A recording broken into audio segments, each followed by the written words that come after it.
ایک اور ایسی شخصیت جن کا لاکھوں میں انتخاب ہو تو آپ سر فہرست ہوں گے. آپ کا بھی معاشرے سے اتنا ہی گہرا تعلق ہے. آپ نے دین کو کاروبار نہیں بنایا بلکہ کاروبار میں دین کا اضافہ کیا.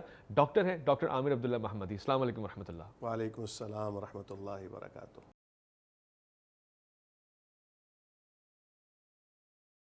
بھی کچھ اس مزاج کی جس میں دین بھی ہونا چاہیے.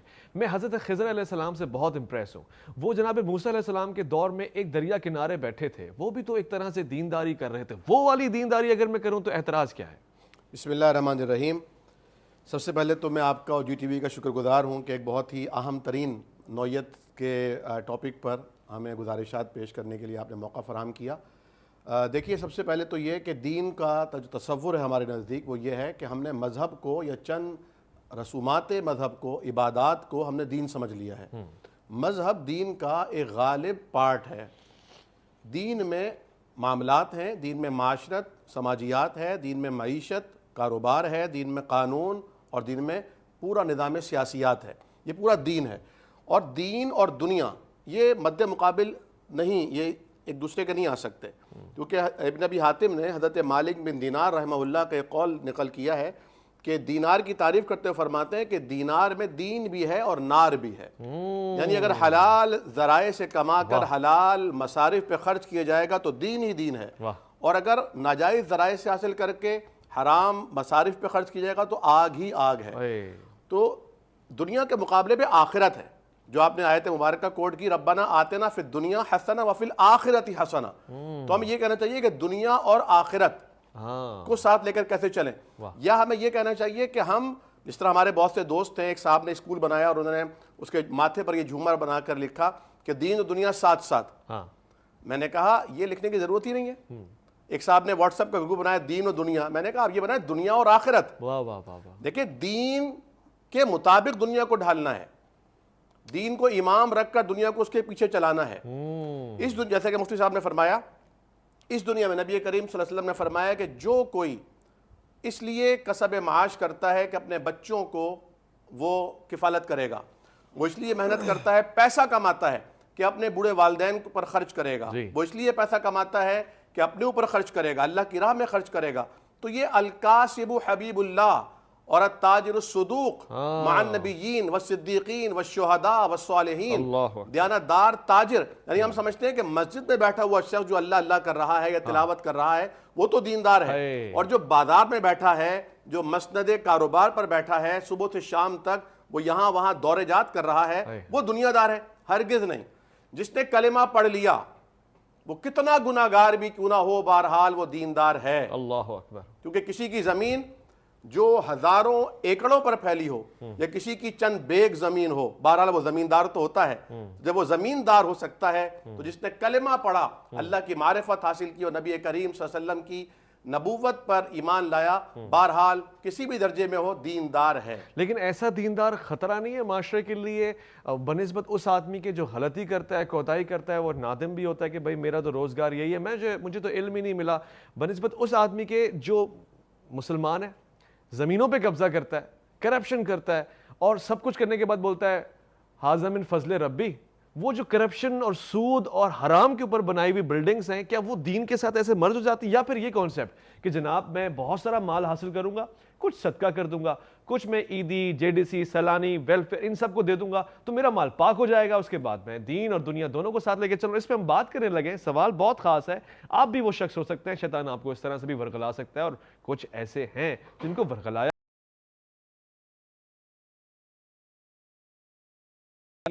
دنیا داری پہ فوکس کرنا پڑتا ہے. اگر آپ کمائیں گے نہیں, آپ کے جیب میں نوٹ نہیں ہوں گے, تو پھر آپ کیسے دین کی تبلیغ کریں گے, اور پھر مؤلفۃ القلوب کیسے کریں گے, اور پھر لوگوں کو اپنی طرف مائل کیسے کریں گے, اور پھر کس طرح سے آپ تو محتاج ہو جائیں گے, غریب ہو جائیں گے. فقراء میں آپ کا شمار ہوگا وہ جو محتاج ہوتے ہیں. اور اس کا دوسرا اینگل یہ بھی ہو سکتا ہے کہ آپ کے پاس سب کچھ ہو, تیل کے کنویں بھی ہو, آپ کے پاس زینت بھی ہو, آسائشیں بھی ہوں, راحتیں بھی ہوں, فرحتیں بھی ہوں, اس کے باوجود آپ کمپرومائز کر رہے ہو دین کے اوپر.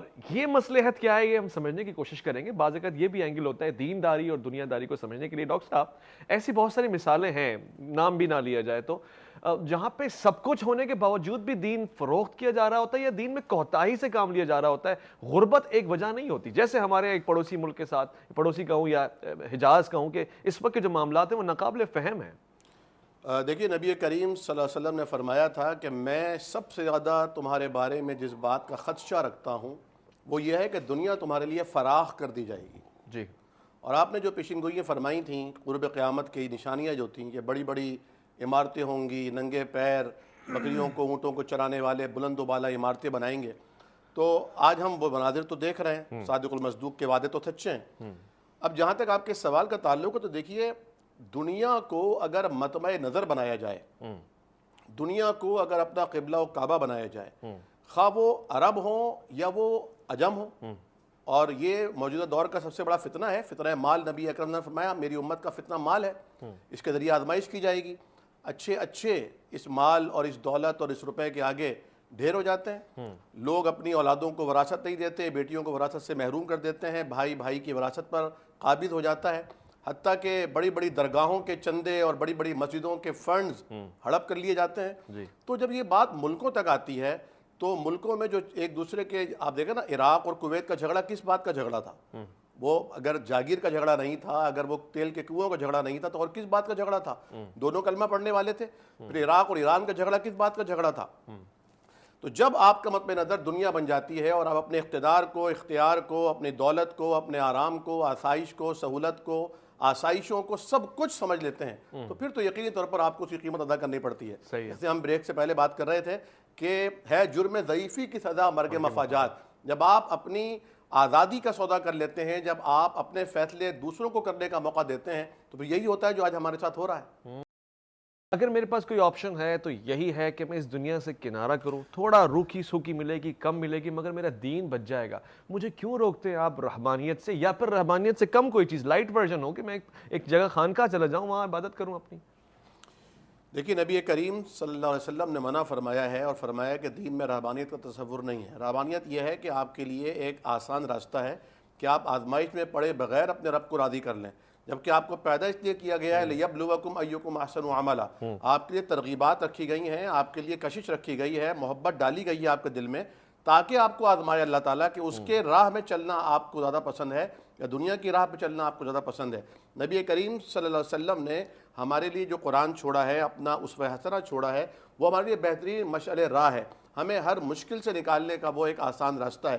اور جہاں تک آپ نے یہ بات فرمائی تھی کہ اس دنیا میں رہ کر ہم اگر یورپ سے ہم متاثر ہوتے ہیں تو ہم کس طرح اپنا مقام ان کے مقام, دیکھیں ایک دور تھا جب مسلمان دور جدید کا امام تھا. یورپ اور امریکہ اس وقت یہ تصورات نہیں رکھتا تھا جو مسلمانوں کے تھے. مسلمانوں کے جو سائنسدان تھے, البیرونی تھے, ابو علی سینا تھے, الکندی تھے, ان کی کتابوں کے ترجمے ہوئے ان زبانوں کے اندر, انہوں نے ان علوم کو پڑھا. لیکن جب مسلمان غلام بنائے گئے اور مسلمانوں نے, جو اقبال نے کہا کہ شمشیر و سنان اول اور طاؤس و رباب آخر, جب شعر و سخن میں, طاؤس و رباب میں, اور جھوٹی انا میں, اور جھوٹی شان و شوکت میں, اور رسوم اور رواج میں, اور پھر اس چیز میں کہ آئین نو سے ڈرنا, طرز کہن پہ اڑنا, منزل یہی کٹھن ہے قوموں کی زندگی میں. یعنی فتویٰ دینے کے معاملے میں کٹ حجتی آ گئی, کولو کا بیل بن گئے, آگے نکلنا نہیں, جمود طاری ہو گیا, تقلید کا پٹہ ایسا ڈالا کہ اجتہاد کا دروازہ ہی بند کر ڈالا. ان معاملات نے مسلمانوں کو اس بند گھلی میں دھکیلا ہے کہ جہاں سے نکلنے کے لیے نکلنا چاہ رہے ہیں لیکن آپس میں ٹکرا رہے ہیں. بڑا گہرا جملہ, نکلنا چاہ رہے ہیں لیکن آپس میں ٹکرا رہے ہیں. اور سچویشن یہ ہے کہ اکبر الہ آبادی نے کیا فرمایا تھا, انہوں نے کہا تم شوق سے کالج میں پڑھو, شوق سے کالج میں پڑھو, پارک میں گھومو, چرخ پہ جھولو, غباروں میں جھولو, اڑو, چرخ پہ جھولو, مگر ایک سخن بندہ عاجز کا رہے یاد, خدا کو اور اپنی حقیقت کو نہ بھولو. تم زمین پر چلو, آسمان پر نظریں رکھو لیکن زمین پر چلو. تم اللہ رب العالمین کے خلیفۃ اللہ فی الارض ہو, تم اللہ رب العالمین کے نظام کو یہاں خود پر اور اپنے ارد گرد رہنے والوں پر نافذ کرو. فلسطین کے مفتی اعظم تھے شیخ محمد عبدہ, وہ عالم کفر میں گھومے, عالم اسلام میں گھومے, اور انہوں نے فرمایا کہ میں نے دیار کفر میں اسلام تو دیکھا, مسلمان نظر نہیں آئے, اور میں نے عالم اسلام میں مسلمان بہت دیکھے لیکن اسلام نظر نہیں بھائی آیا. بہت گہرا جملہ ہے. تو آج ضرورت اس بات کی ہے کہ ہم جسے اسلام سمجھتے ہیں, وہ آتا ہے نا, علامہ اقبال گئے تھے چائنا کے امام کے پاس اور ان کو بتایا تھا کہ اسلام یہ ہے اور اسلام جو ہے وہ معاشرے کے ہر فرد کو حقوق دیتا ہے. تو انہوں نے بہت غور و خوض کے بعد پھر فرمایا تھا اچھا اس کی کوئی پریکٹیکل کہیں عملی تعبیر نظر آتی ہے؟ تو اقبال نے سر جھکا لیا تھا کہ نہیں, عملی تعبیر تو دنیا میں کہیں نظر نہیں آتی. تو حقیقت یہ ہے, نبی اکرم نے فرمایا تھا کہ اسلام کا آغاز ہوا ہے اجنبیت سے اور اسلام لوٹے گا اجنبیت کے اندر. فَطُوبَىٰ لِلْغُرَبَاء, ان اجنبیوں کے لیے کامیابی ہے, ان اجنبیوں کے لیے. اور ایک حدیث میں ہے طوبہ جنت کا ایک ایسا درخت ہے جس کے زیر سایہ ایک گھڑ سوار جنتی دوڑے گا, 100 سال تک دوڑتا رہے گا, اس درخت کا سایہ ختم نہیں ہوگا. اچھا, طوبہ کا سایہ ختم. وہ اجنبی جو اپنے ہاتھ میں جیسے انگارہ لے کر چلتے ہیں, ایسے دین کو بچا کر چلے. اور جس طرح حضرت فاروق اعظم کو ابی بن کعب نے فرمایا تھا کہ عمر تقوی یہ ہے کہ تمہارے دونوں طرف خاردار جھاڑیاں ہوں اور تم جس طرح کپڑوں کو بچا کر چلتے ہو اس طرح دین کو بچا کر چلو. ڈاکٹر صاحب, ہمارے پاس صحابہ کرام ایک ستارے ہیں نا, ہدایت کے ستارے, مثالیں بہت سارے. کسی ایک کو رول ماڈل بنا لیں, فیوریٹ پرسنالٹی بنا لیں, بڑا اچھا ملے گا. حضرت عبد الرحمن بن عوف کی شخصیت ہے اور ایک طرف جناب ابو ذر غفاری کی شخصیت ہے.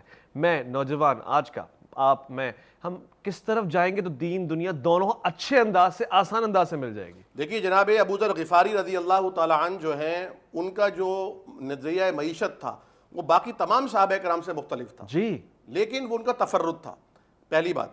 دوسری بات یہ, نبی کریم صلی اللہ علیہ وسلم سے حضرت عمرو بن عاص فرماتے ہیں کہ یا رسول اللہ, میں نے اسلام قبول کیا اس لیے تو نہیں کہ میں دنیا کماؤں. آپ نے فرمایا اگر تم دنیا کو اس لیے کماؤ کہ تمہارے ذریعے سے اللہ لوگوں کے رزق کا بندوبست کرے اور تمہارے پاس حلال مال ہو, تو یہ تو کتنی اچھی بات ہے. حضرت عبد الرحمن بن عوف رضی اللہ تعالیٰ سب کچھ لٹا کر, سب کچھ گوا کر مدینہ پہنچے. حضرت علامہ احسان زید نے بڑا خوبصورت نقشہ کھینچا تھا کہ ان کی بیوی بھی ان کے سسرال والوں نے لے لی, بچہ ان کے بھائی نے کھینچ لیا, سواری سے ان کے بھائی نے محروم کیا, جو مال اسباب لے کر جا رہے تھے وہ ایک بھائی نے پوٹلی لے لی. مدینہ اس حال میں پہنچے کہ پیروں سے خون رس رہا تھا اور ہونٹوں سے پیاس اور بھوک کے سے خون رس رہا تھا. نماز عصر سے آقا علیہ السلام نے سلام پھیرا, سامنے عبد الرحمن کھڑے ہیں. کہا عبد الرحمن کیسے آئے؟ فرمایا یا رسول اللہ سب کچھ لٹا کے آیا ہوں, دین بچا کے آیا ہوں. فرمایا دین بچا کے آئے ہو, سب کچھ پا کے آئے ہو. پھر آپ نے مواخات کا رشتہ قائم کیا. ایک صحابی اپنے ساتھ لے گئے, فرمایا گھر کے 2 حصے, ایک میرا ایک تمہارا, 2 بیویاں, پردے کا حکم نہیں آیا تھا, ایک کو طلاق دوں گا اس سے تم نکاح کرنا. فرمایا کہ نہیں, اللہ تمہیں برکت دے, دلونی علی السوق, مجھے بازار کا راستہ دکھاؤ. یہ بازار کا راستہ ہے, اسلام کا راستہ, جہاں رہ کر آپ نے اسلام کے قالب مجھے ڈھالنا ہے. ڈاکٹر عامر عبداللہ محمدی, آپ کا انتہائی شکر گزار ہوں. مفتی